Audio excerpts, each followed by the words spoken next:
Fiji, an archipelago located in the Pacific Ocean. Of its more than 300 islands, only about 100 are inhabited. In these parts, life rolls along to the lazy rhythm of the long ocean swell. There are three colors to the Fijis: the white of the long beaches, the turquoise blue of the lagoons, and the green of the jungle. And rugby is a religion here. Franck, a rugby coach, chose to combine the easy life of the islands with his passion for the oval ball. He combs the villages of the outlying islands, hoping to discover the rare gem of Fijian rugby. Hannah is a surfing champion. She and her friend Issei are in search of the perfect wave. Their quest will take them all the way to Cloudbreak, one of the most beautiful waves in the world. For Hannah, the ocean is her lifeblood.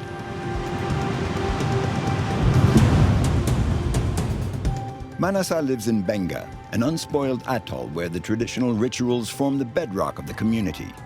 In the shelter of the barrier reef, just a stone's throw from the village, Manasa goes diving with his son Tumbi to feed their guardian angels, the shark gods. I live in a very little paradise, you know. I don't want to stay in overseas, Australia, America, maybe France or Europe. I like my little world. It looks like this.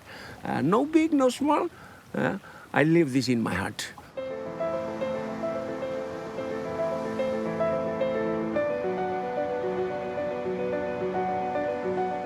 The Fiji Islands, located in the heart of the Pacific Ocean, are isolated from the rest of the world. Situated 2,000 kilometers north of New Zealand and about 3,000 kilometers east of Australia, these volcanic islands are made up of mountains covered with tropical forest.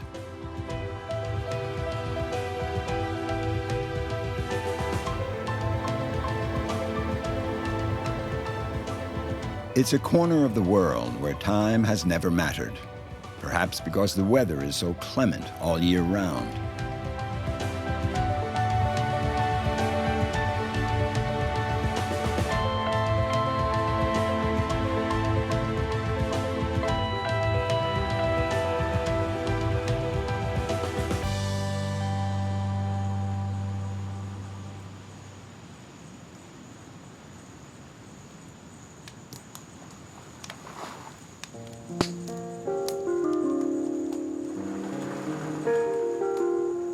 Before Christianity, many people in Fiji believe that they need a guardian.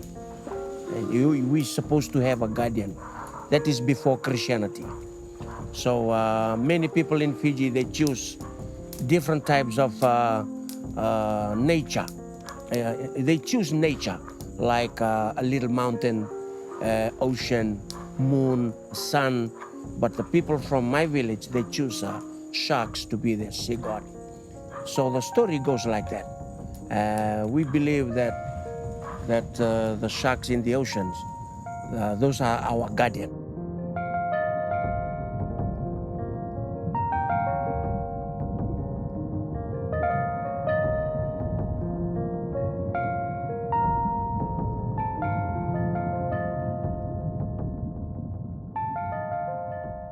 As soon as we jump in the water, we don't have any fear because the same guardian is looking after us.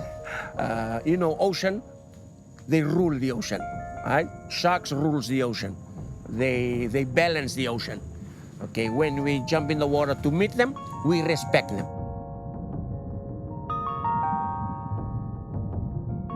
Manasa Bulivou has been diving under the protection of his shark gods every day for the last 15 years.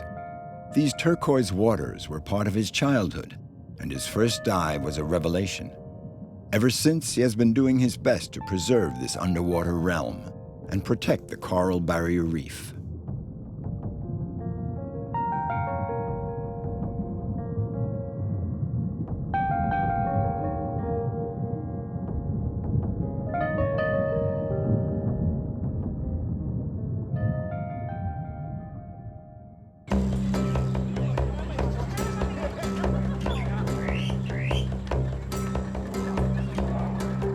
Every weekend, Manasa takes his family to the island of Benga, where he was born, across from the main island.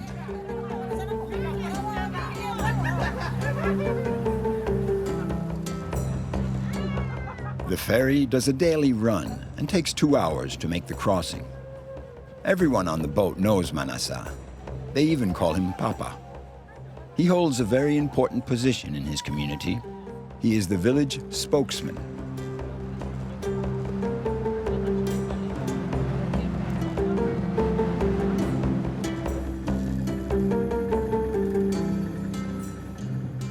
Rukua is a little village like so many others in the Fijis. A few houses by the lagoon, coconut trees, no roads, no stores, and villagers enjoying the good life. That is my village. This is where I was raised. This is from my ancestor, my great-grandfather. And until today, I have a family, and this is my home. My son, my daughter, they all born in this village. I found my beautiful wife in this village, so I don't have to go away. Everything is right there, and the ocean behind me, that is our resources, and we respect the animal in the ocean because we believe that we are one. So it is like a freedom paradise. This is, nobody want to leave. We want to stay here forever. Yes.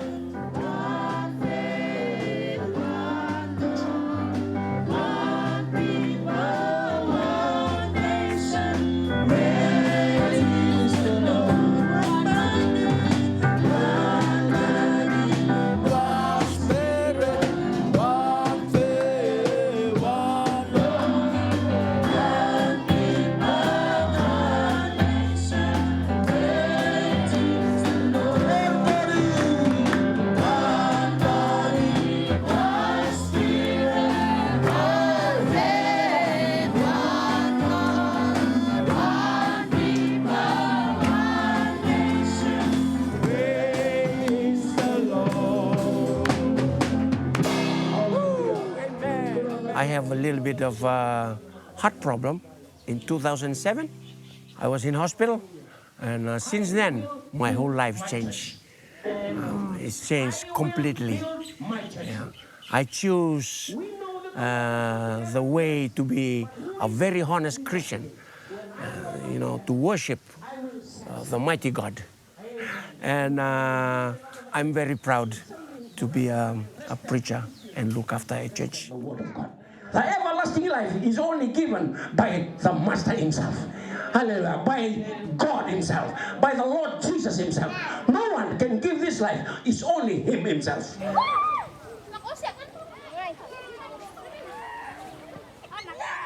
In the Fiji Islands, Sunday is a day devoted to prayer. Several families have come by boat from the island's other villages to attend Manasa's services. Afterwards, the parishioners stay to share a meal together. It's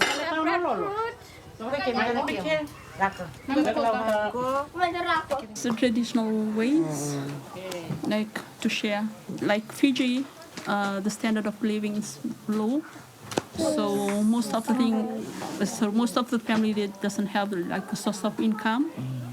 So that's why we share. The more we give, the more we get.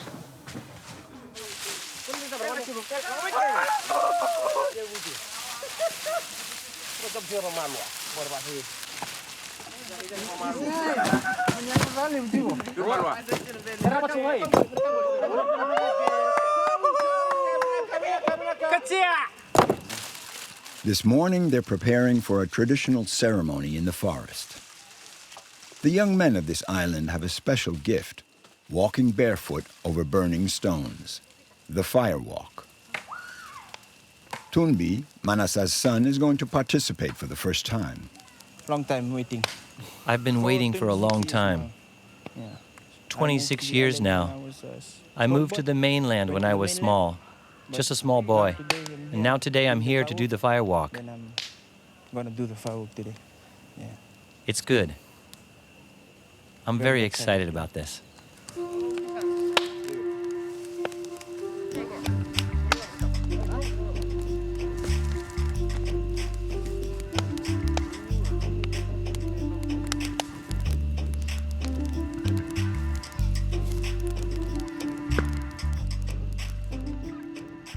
Tumbi must present himself before the sacred fire with a pure heart, and for that there are a few rules to respect. He's been very honest with a promise. No coconut for 4 nights and no woman for 4 nights. It's really tough for the young people. No woman for 4 nights. Yeah, I told the priest, I think 2 nights is okay. But the priest said, 4 nights.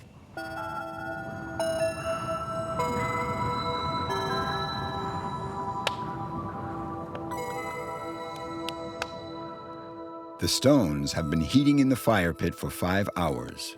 The ceremony can begin.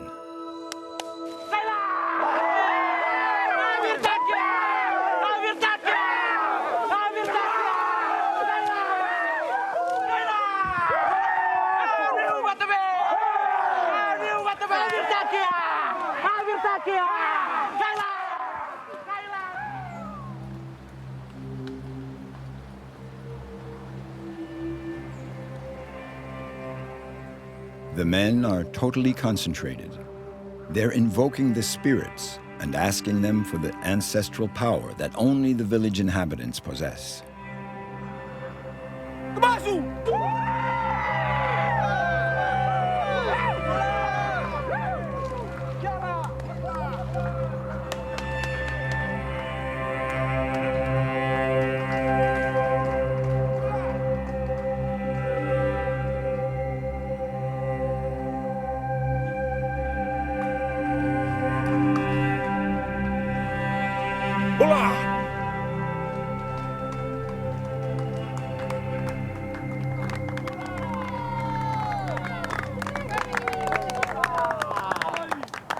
We walked on fire.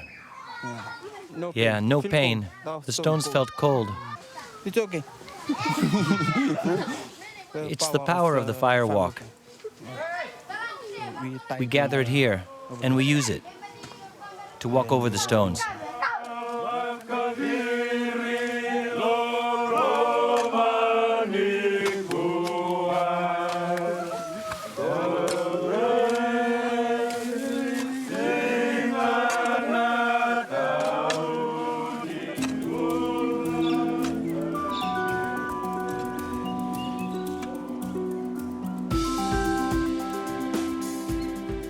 On the island of Benga, legends and the supernatural encroach on reality. Manasa is proud of his son who has braved the sacred fire and stones for the first time.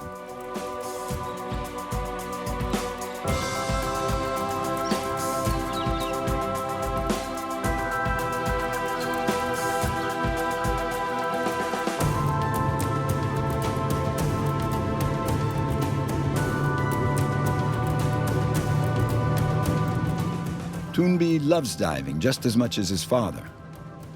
Today, like every day, they're going to see their second family, the sharks.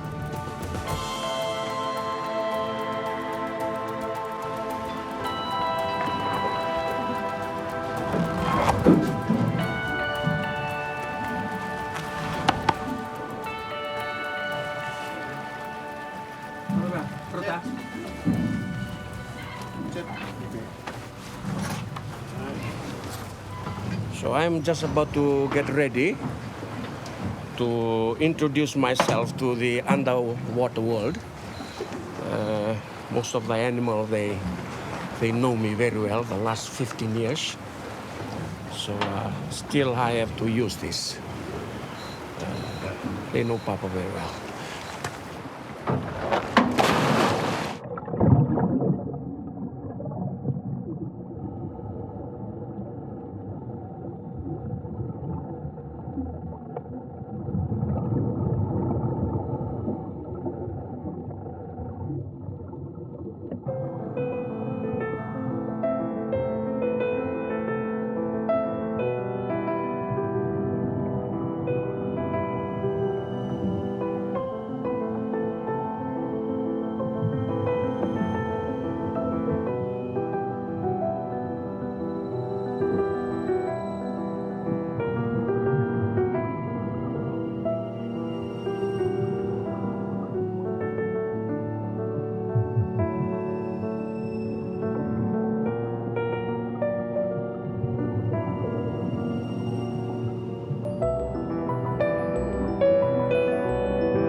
I feel great because when I put my wetsuit on, my fins, my mask, with a tank behind me, to enter that world down there, it's something that's in my heart.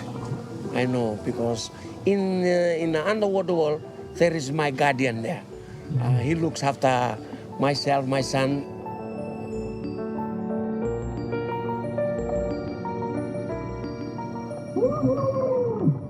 The life is very different down there because you see the fish, they don't know anything about, the war, about what is going on up here. They're very friendly, so I want to put myself just like them.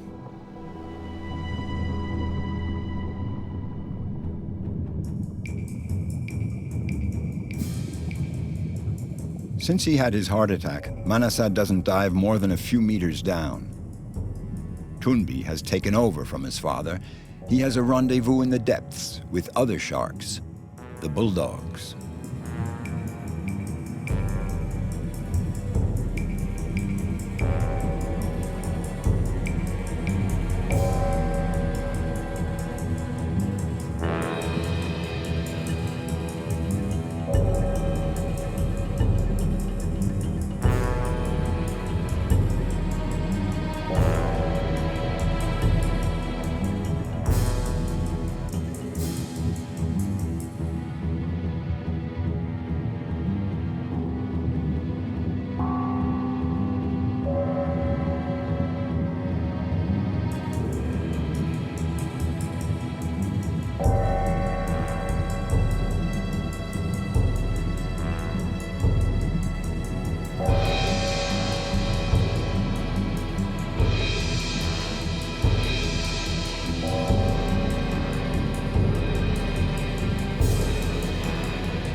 Manasa shares his life between these two worlds. On land, he's actively involved in the community of Rukua. He's one of the pillars of the village. In the depths, he's the privileged witness and guardian of an underwater realm. Manasa knows that these two worlds are inextricably linked and complementary. We want to keep this bay and this place as it is. As you can see, there is no building, no cars, no boat, just us. And we want to keep the population of my village as low as we are. Yeah? In another 10, 15 years' time, I believe in my heart, this place will be still the same. And then we will pass it over to our generation to come when I will be old. My grandchildren, you go there and use the land.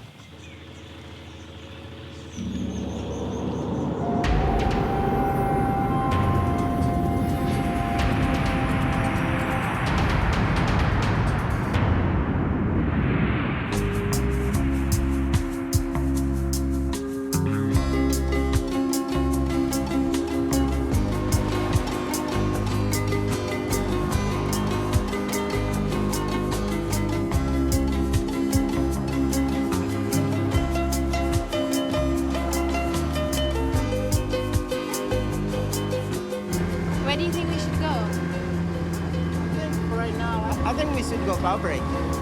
There's waves, but it's trying. I think it's probably high tide, and the swell is probably not big enough. Hannah Bennett and Issei Tukovu are two of the best surfers in the Fijis.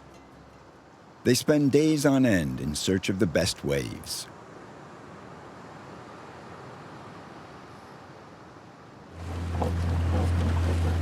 It's good to, envision yourself before you're out surfing, and hopefully it'll be some fun waves. So, yeah, concentrate, but surfing is fun. Not too serious. It's for fun. Yep. So there's my wax. Check my fins, make sure they're on tight. Hannah, who's 22 years old, is a surfing champion. She competes under the Fijian flag in international meets, and she recently won the Melanesian Cup, a meet open to the best surfers of this part of the Pacific Ocean.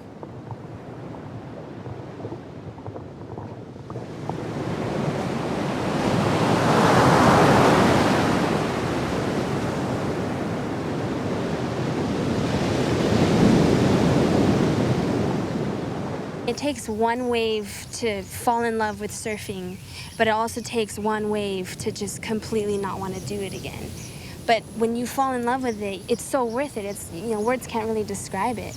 You forget about the paddling, how hard it is. You forget about, almost drowning sometimes just for that feeling, because it's very in the moment, and it's very intimate with the ocean, with nature.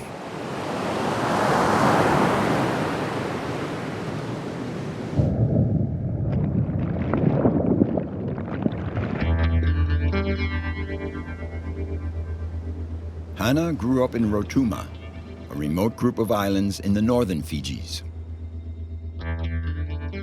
Her life goes from one side of the Pacific to the other, from California, where she's finishing up a degree in international trade, to Fiji, where she has her roots and comes to recharge her batteries.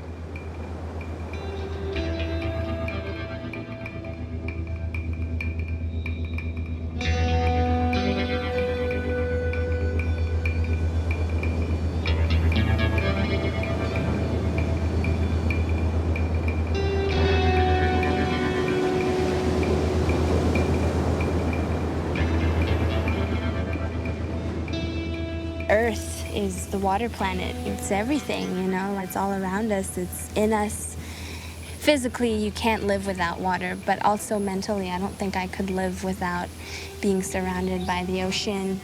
As a person, I need water. I need the ocean to mentally be healthy and stay sane in a way.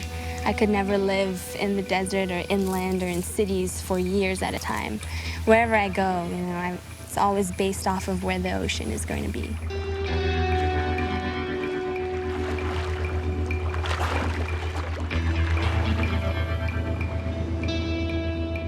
To set sail on the high seas, an adventure that has always inspired humanity. Ever since the dawn of time, the most daring souls have challenged the horizon in search of new lands. Flat, right, go. Go up. Get. Too much. Few. Ole. Ole.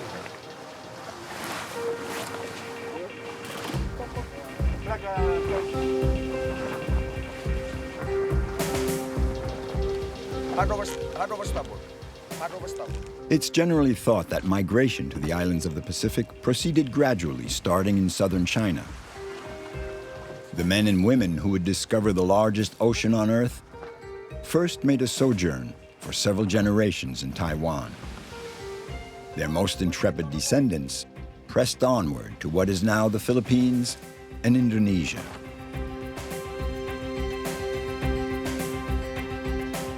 Sailing from island to island, those adventurers explored the Pacific in the hope of conquering unknown lands.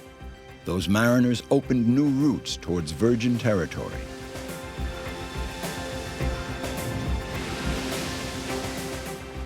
Once they had settled Vanuatu, they were within 800 kilometers of the Fiji Islands. The Fijian people have their distant roots in a group of exceptional seafarers.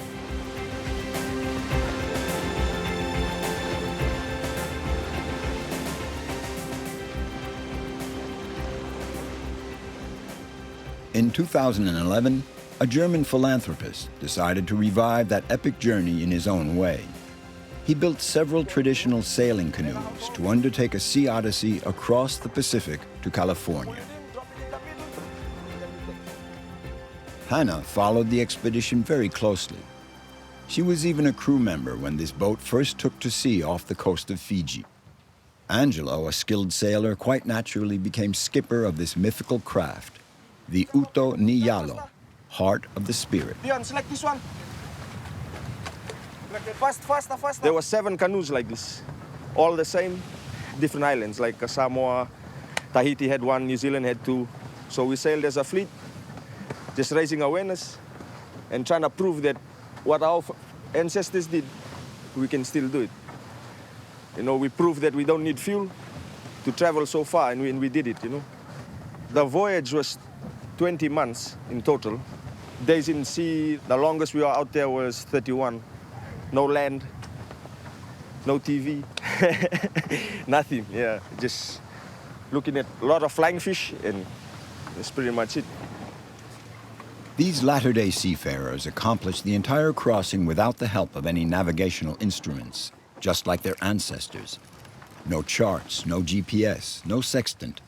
The sailors on board were armed with no more than their daring, their keen intuition, and the stars to guide them across these vast expanses.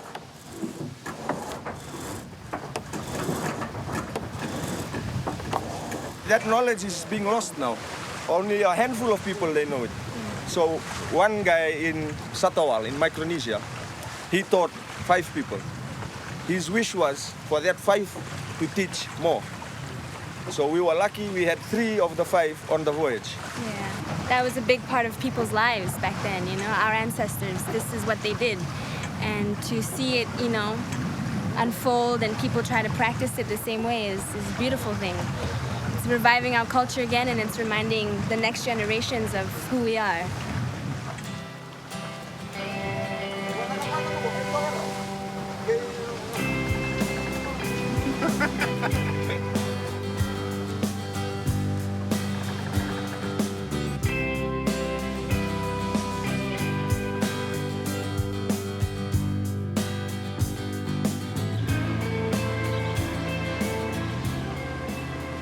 Every time Hannah comes back to the Fijis to train, she connects with Ise. He's like a big brother, but he's also an exceptional surfer who knows these islands better than anyone else.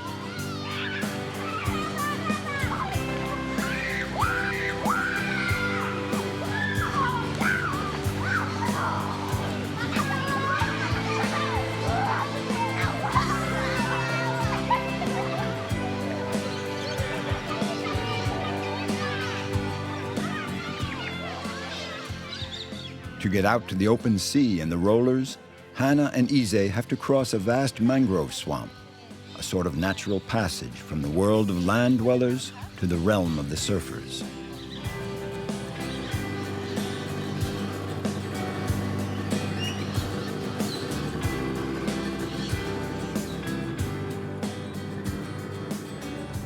Cloudbreak is one of the most beautiful waves in the world. It's like an El Dorado for surfers. Every year, the world's surfing elite comes here for a prestigious international meet. The jury officiates from a stand built right in the sea facing the legendary wave.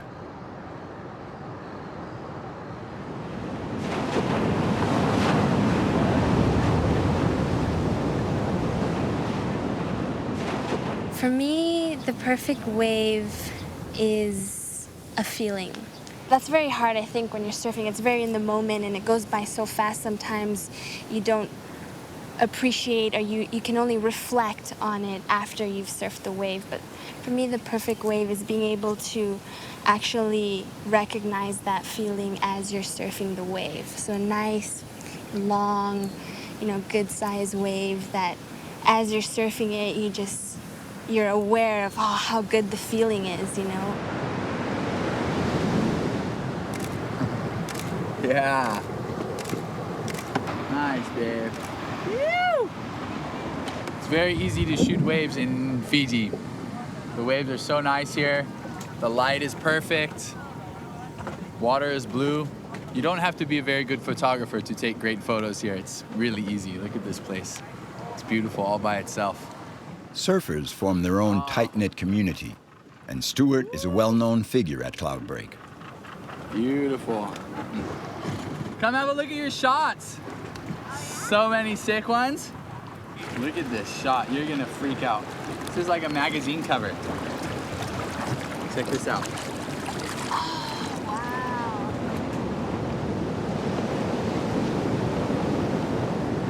These waves have traveled for thousands of miles from a storm here off Antarctica, all across the ocean, and you wait for them. And then you ride their energy, and you can feel the whole energy of the ocean go through your body, and you forget every worry of the world. You can't pay for that. There's no drug, there's no therapy you can do that is better than surfing. It's like being hugged by the entire ocean. It's a really great feeling.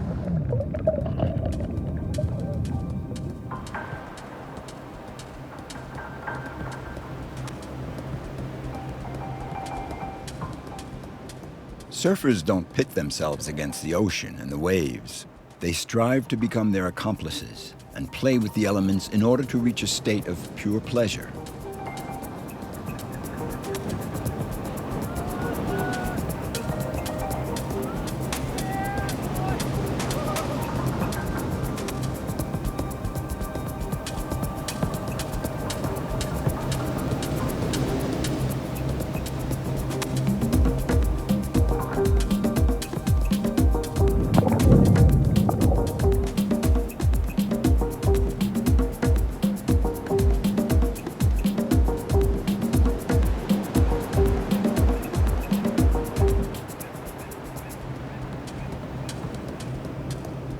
To become one with the forces of nature, a challenge that one throws down only to oneself.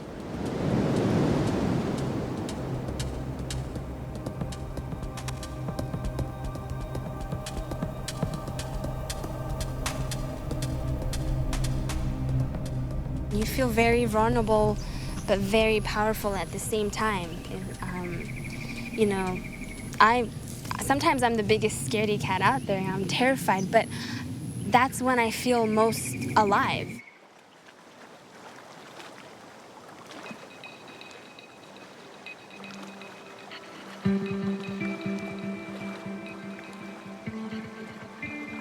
The ocean is like my second home. You know, we're brought up around the ocean and nature, and you learn to adapt a lot to your surroundings, and that's a great skill to have. This is where I was born and raised, and I wouldn't have it any other way.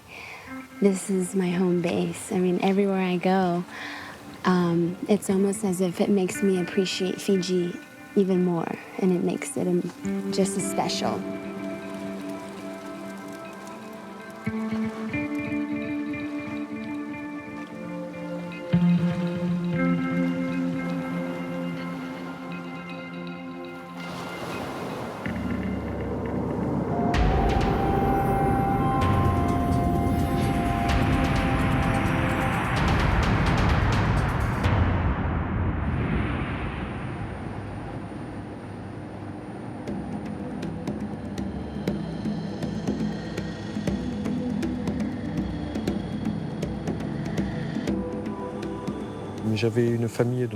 There were a lot of sailors in my family. My great-uncles, my uncles. They sailed the South Pacific a lot, and they brought back a lot of souvenirs that would just stir our imagination. And in particular, when we were little, my brother and I had a book on Tahiti in Polynesia with a picture of an island girl on the beach, and she was bare-breasted. It was really quite alluring. That's what set me to dreaming about the South Pacific ever since. It's a bit of a cliche, but it's the honest truth. Franck Boivert is heading for Bukama, a village in the Yasawa Islands isolated in the northwest of the Fijis.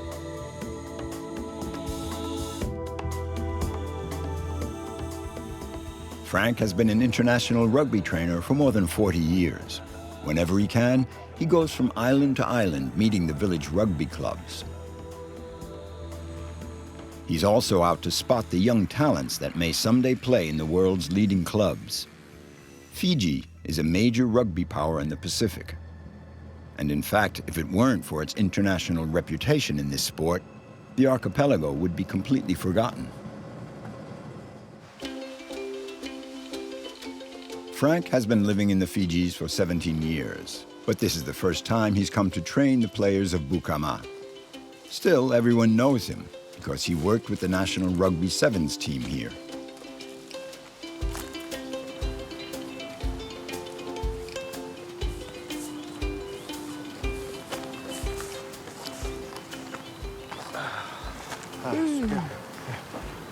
Fiji is the furthest island here. It's a Sawa, and that's the furthest village there, Sawirara.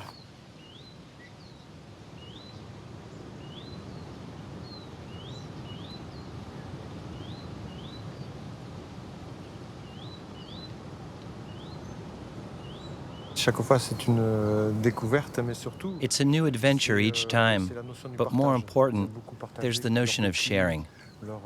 They really like to share their experience, their history. That's part of how they teach the sport here, because the rugby in Fiji really meshes quite well with their culture and traditions, and also with their history of warring between villages. Now they don't make war anymore, but the village over there comes every Saturday to play that village down there. So in a way, they're carrying on their warrior rituals of the past.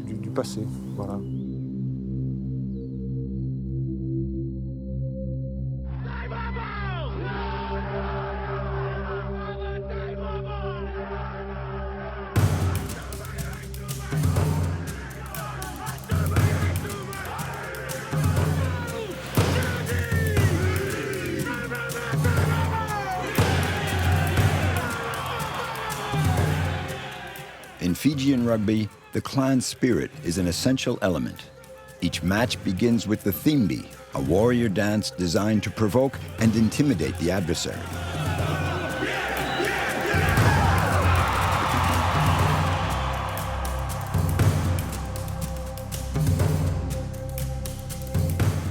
Rugby is a combat sport, and in the Fijis, the warrior enjoys a privileged social status, even more so than a school teacher or a doctor.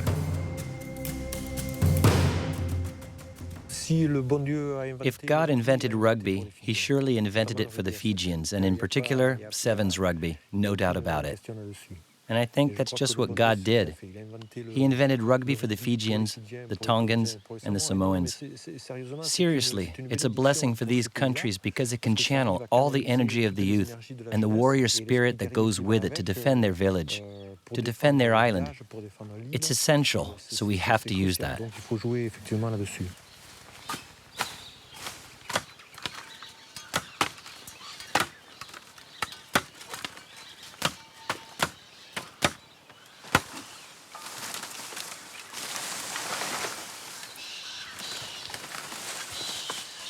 The coach is waiting in the village.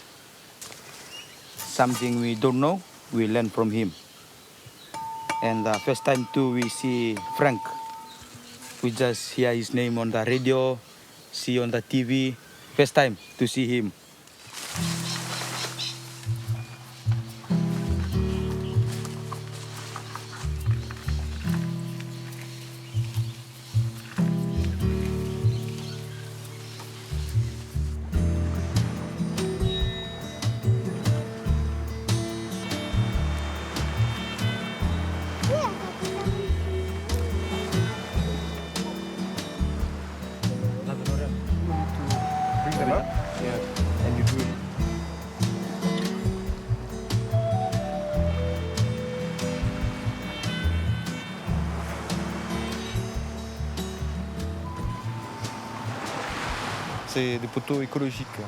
Organic goalposts, respect for the environment.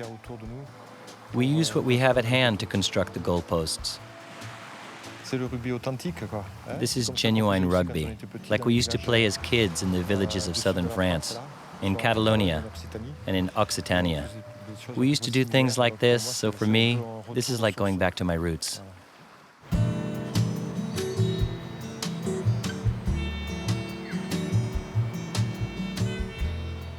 There are some 200 Fijians playing in different French rugby clubs, and the demand keeps rising for these rugby artists with their singular style, a mixture of power and improvisation. I've had the good fortune to discover players in their unpolished state. I often cite the example of two players I recruited right from their village. They were practically barefoot, with just a t-shirt, and they were fish farmers to help their parents support the family. And 6 to 9 months later, there I am at the National Stadium in France, watching them play in the finals of the top 14 in front of 80,000 people. A thrilling moment. Just fantastic. Being a rugby trainer in the Fijis means dealing with the oppressive heat and the slow rhythm that goes along with it. For the moment, there are only children in Bukama. No sign of any players yet. I think we're going to be running on Fiji time, meaning practice will begin around 3:30, 4 o'clock. Maybe. Time is a vague notion on the island because no one has a watch. There is no time. So we'll just wait and see. A good coach should always arrive before his players. That's not very hard here.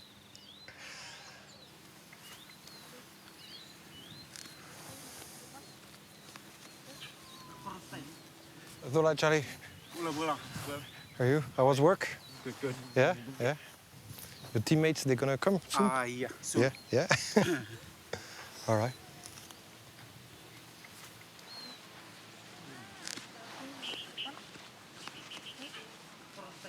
Take the coconuts and we're gonna go in that part of the field, eh? For now, all right?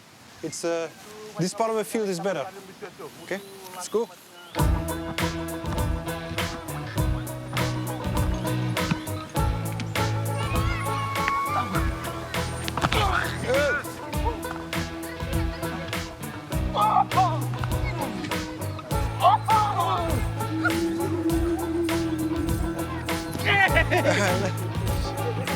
Oh, yeah.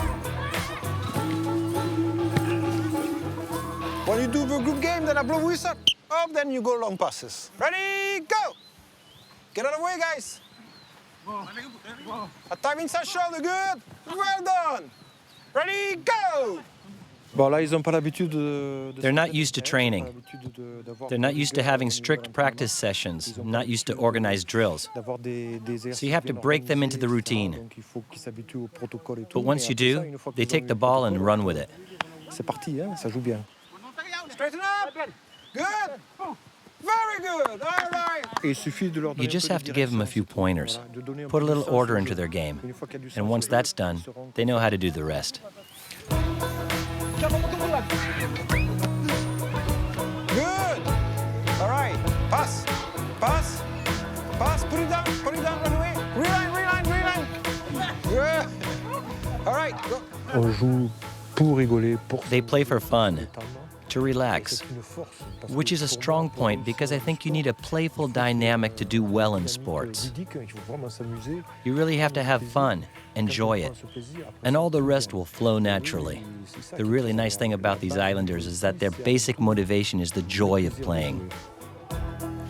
Good! Pace the ball! Go! Thanks to his reputation, Franck is respected by everyone here. Today, he's training future players, but Fijian trainers as well. He has also set up a prisoner rehabilitation program. Franck is teaching them the profession of referee.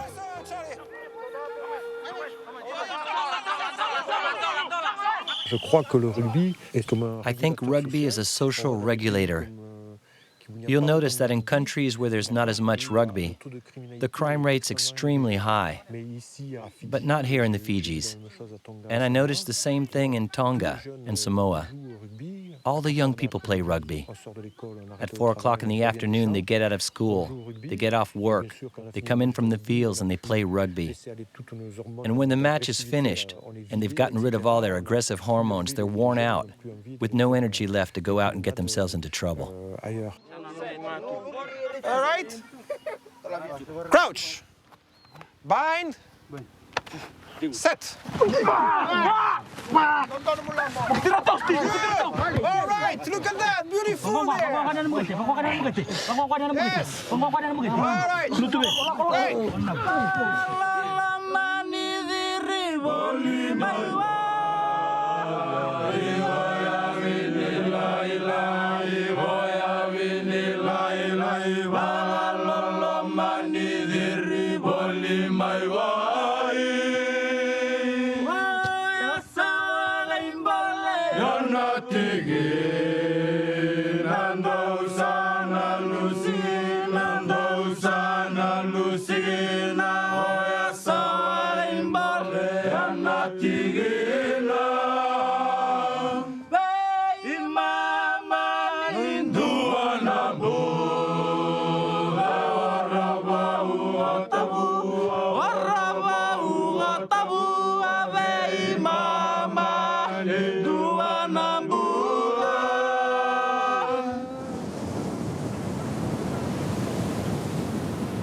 There are no roads to speak of here, so people get around with the village's one motorized pirogue.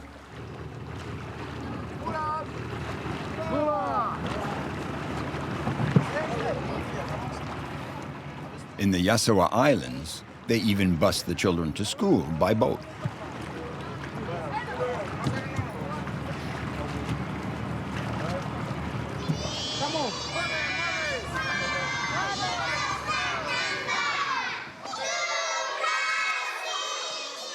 In Bukama's village school, there are 3 levels in each class, and the children learn English right from the first grade.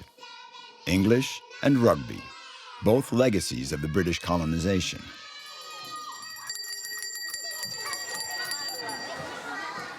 At recess, Franck organizes a rugby match. It's France versus Fiji. All right. Hey, so you score a try over there? Got it? And you guys score a try over there. Right? Yes. So you must pass the ball to one girl. Yes. All right, and we must have 3 passes.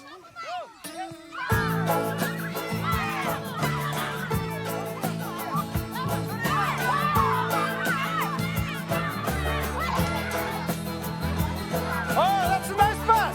Keep going. Hey.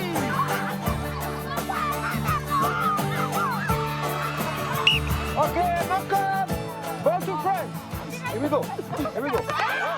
The women of Fiji are struggling to free themselves from the weight of tradition, and Franck is convinced that sports are one of the best ways they have to achieve that goal.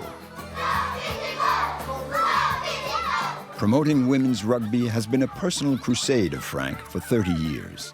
He's convinced that playing rugby in school will bring about a change in people's attitudes. Come on, guys. Naka, eh? That was fun, eh? Yeah. All right. You like rugby, yeah? Yeah. That's very good, and you're going to be a very good player. Yeah, you're going to be a very good player. All of you. Thank you. Okay. Women's rugby is really taking off now.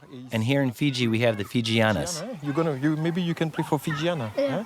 qui est l'équipe nationale. The national team who beat New Zealand back in October and were world champions in Sevens rugby. So they have enormous potential, which we'll have to nurture in order to take on the really big teams. Okay, let's do have a cheer. Let's go. Okay.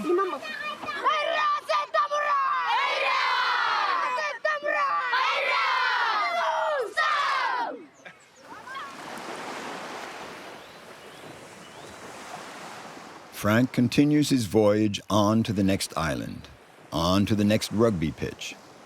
As a trainer, Franck has always sought to transmit his passion and love for this sport. It's very important to me that the Fijian trainers and coaches be competent so that they can carry on the work themselves and not depend on the know-how of us Westerners. As the saying goes, it's more important to teach a person to fish rather than fish for them. That has been the guiding philosophy in my work here. I always try to stand back a bit and help them to grow and develop. For Franck, rugby in the Fijis is a lovely romance between a game imported from the other side of the planet and a people born to play it.